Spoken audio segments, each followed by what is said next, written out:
बस माझी पोर आहेस. कोण कुणाची बोल? तू माझा वैरी आहेस आणि या वैराच्या नरणीचा घोर घेतल्याशिवाय पोरी काय बोलतेस? तू माझ्या पोरची पोर आहेस, तुझ्या माझा नरणीचा शिवाय. घोर तुझ्या नरणीचा घोर. खबरदार, पुढे पाहून दक्षता याद राख. मला हवी आहे ती रासाई. मला हवी आहे ती रासाई. माझ्या रासाई मातेची पोर नाव घेते म्हणजे नक्कीच माझ्या पोरीच्या हातून काहीतरी अपराध घडलाय. रासाई मातेचा कोप होऊन यश मागतोय, पण हे नक्की काय आहे हे मला कोण सांगावे? एकच व्यक्ती सांगू शकते, ती म्हणजे ब्रह्म जाणे तो ब्राह्मण. ब्राह्मणाखेरीज दुसरी कुणी व्यक्ती सांगू शकत नाही. विप्रराज जसा असाल तसा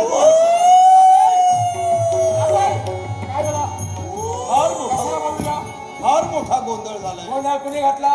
कोणी घातला नाही झालाय. होय, कुणामुळे झाला? माझी पोर वेडी वाकडी वागते, क्रूर बोलते. पहा तिची अवस्था, पण मन संभ्रमित झालाय. हो काळजी करू नका, म्हणजे तुमचा ब्राह्मण जिवंत आहे. ओ तुमच्या जिवंत असण्याचा आणि माझ्या पोरीच्या या वेडे वाकडेपणाचा काय संबंध आहे? संबंध आहे. हो, अशी भूत मी कित्येक गाडून ठेवली. हो होय, हे कशाच्या जोरावर? एका मंत्राच्या जोरावर अशी भूत मी कित्येक गाडून ठेवली. तुमच्या मंत्रात एवढं सामर्थ्य आहे सामर्थ्य आहे म्हणजे? हो, मी मंत्राने अग्नी पेटवितो. बापरे, पण आता पेटविण्याने नाही, वार लागतोय. आणि हे आता पेटवू नका. हा. काय तुम्ही मंत्राला अगदी पेटविता हे जर आम्हाला ज्ञात असतं काय? तर तुम्ही आमचे राजपुरोहित म्हणून आम्ही राज दरबारी तुमची नेमणूक केली हा, हा, असती. हा. देवीच्या पूजनासाठी तुम्हाला ठेवलं नसतं. बरोबर. पण आता काय? आता बरं, याचा विचार करू, हा. पण चमत्काराशिवाय नमस्कार नाही. चमत्कार दाखविणारच मी जाऊ. कारण काय, तुम्ही इथंच थांबा. बरं. तिकडे यायचं नाही, हा. तुम्ही बघायचं नाही. निघायला तेच चालेल. मी गेलो तरी चालेल. चला. ब्राह्मण काय माझी पोर शुद्धीवर आल्याशिवाय मी जाऊ शकत नाही. बरोबर. याच्यासाठी हा. मी इथंच थांबतो. हा. मी तुमच्याकडे पाहणार नाही, नाही. तुमच्या जवळ येणार नाही. निर्माण करायची नाही. माझ्या पोरीला शांत करा. काळजीच करू नका. पण एक करा, बस. तुम्ही जरा सांभाळा तुम्हाला. विचार करू नका.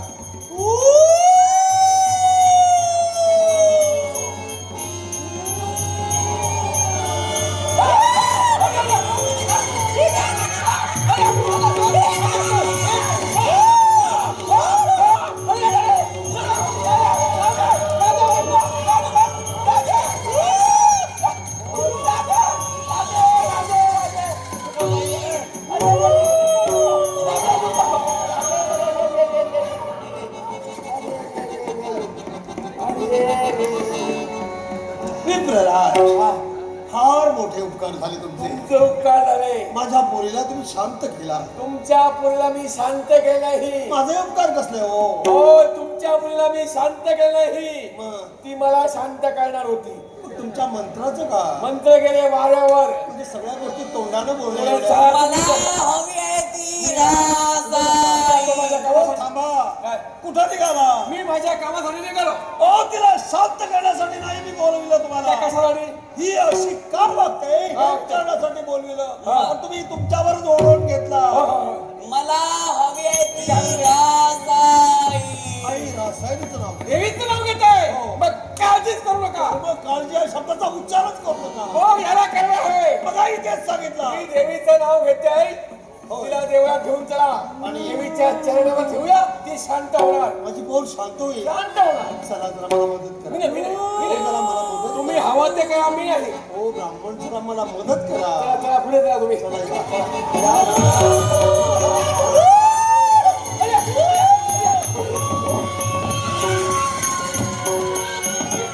मी तिचा हस्त सोडला. या इकडे.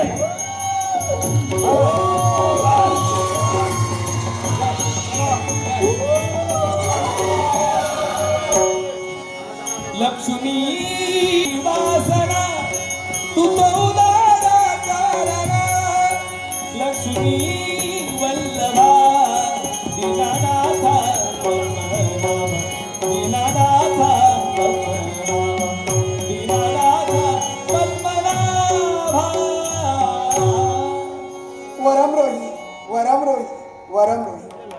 करवीर प्रांतातील माझ्या प्रिय भक्त आणि भक्तींना या महालक्ष्मीचा शुभमंगल आशीर्वाद.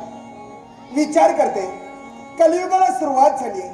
दानव मुक्त मी करवीर प्रांत बनविलं, पण तरी सुद्धा मानव रूपानं अघोर विद्येच्या साह्यानं आसुरी शक्तीने थैमान घातले. भक्त ढायढाय रडतायत, पण आम्हा देवतांना काही मर्यादा आहेत. त्या मर्यादेचं उल्लंघन आम्ही देवता कधीही करू शकत नाही. म्हणूनच अशा आसुरी शक्तींचा शेवट कोणत्या तऱ्हेनं करायचा याचाच एकसारखा मी विचार करते.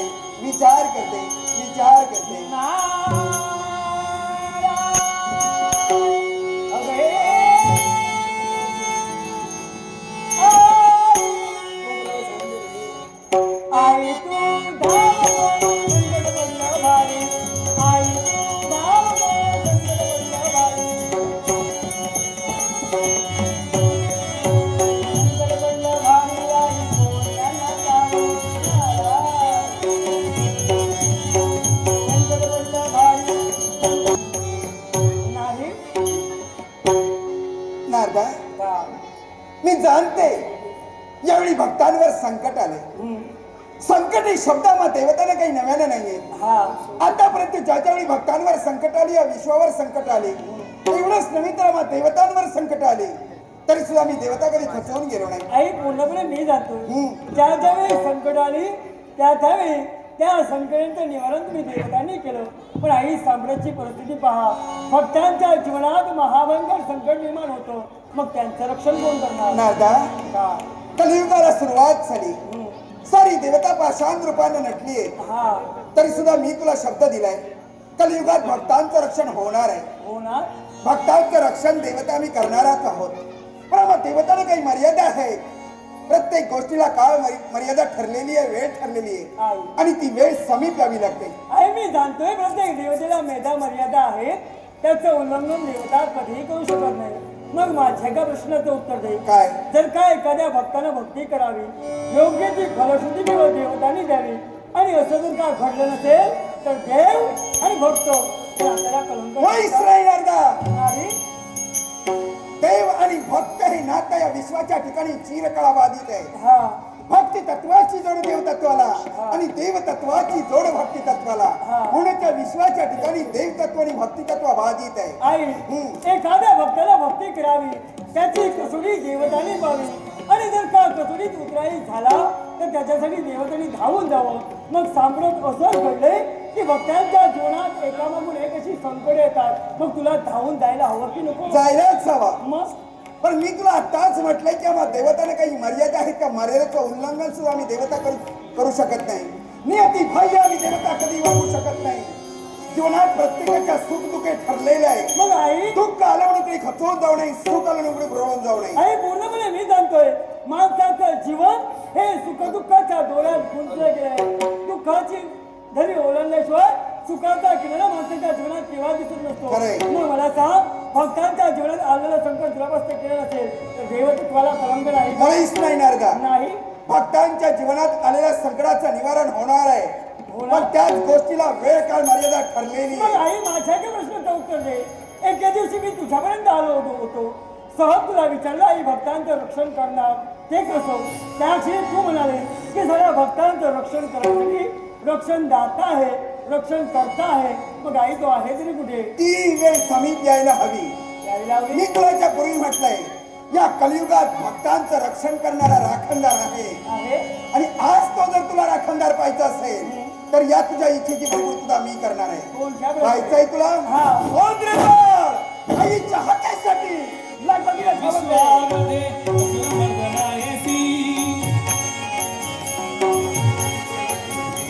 सौहारी सी दैत्य दानवा सकला सुख देती,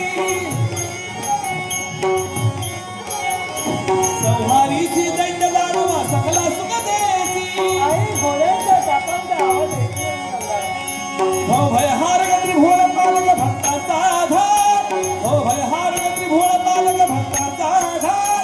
क्षेत्रपाल तू विश्वरक्षण तुझी राखणदार, क्षेत्रपाल तू विश्वरक्षण तुझी राखणदार, क्षेत्रपाल तू तुझी राखणदार, तुझी राखणदार, तुझी राखणदार. शुभमंगल आशीर्वाद. आई कोण आहे? देवीचे. अरे या देवीचे केले त्याला नारदाचा साधरणीय प्रणाम, साधरणीय प्रणाम, साधरणीय प्रणाम. आहे मंगलमय आशीर्वाद. पण आई एकाएकी हात देण्याचं कारण एकाएकी हात दिलेल्या मुळाचे कारण कोण असेल तर देव ऋषी नारद. त्याच्या पूर्वी त्याला मी म्हटलंय कलियुगात भक्तांचं रक्षण करणारा राखणदार आहे. आणि आज तो राखणदार कोण आहे, तो किती तत्वाने नटलाय हे त्याला प्रत्यक्ष पाहिजे.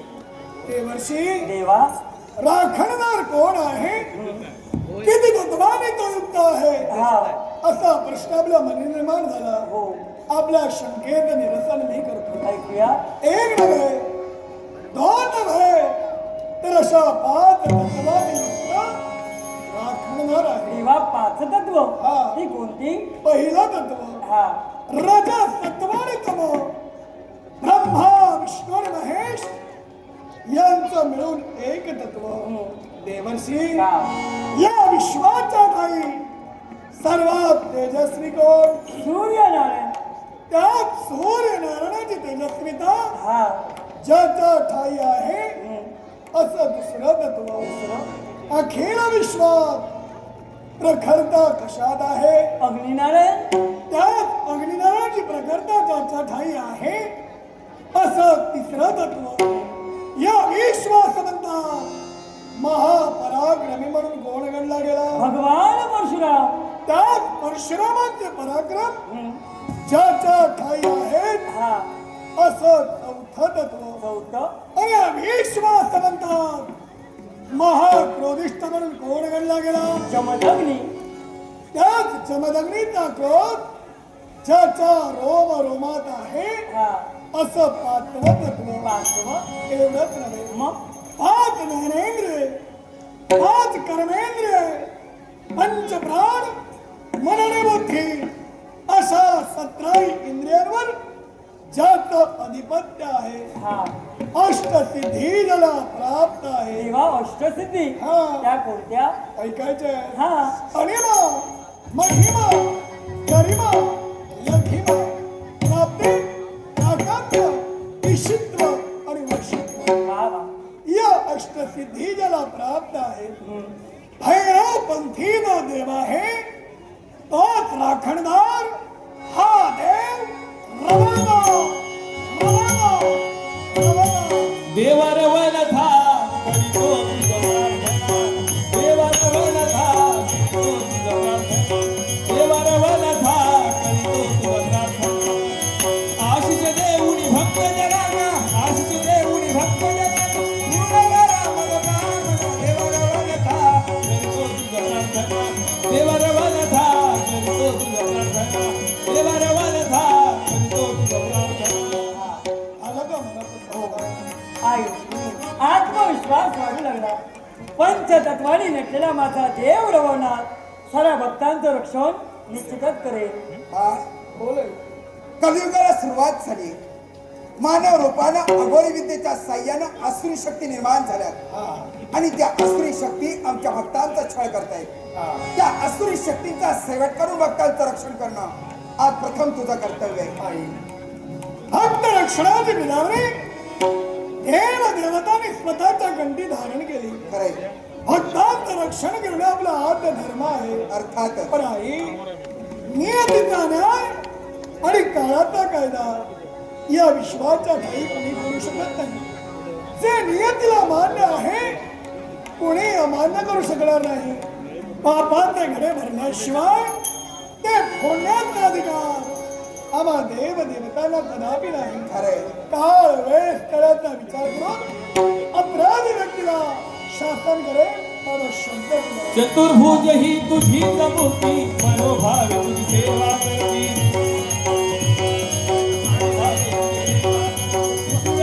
घेऊन हाती भक्तजनांचे रक्षण करती. आत्मविश्वासाने सर्वांना सांगेल सारांचे रक्षण करण्यासाठी माझा देव तत्पर राहील.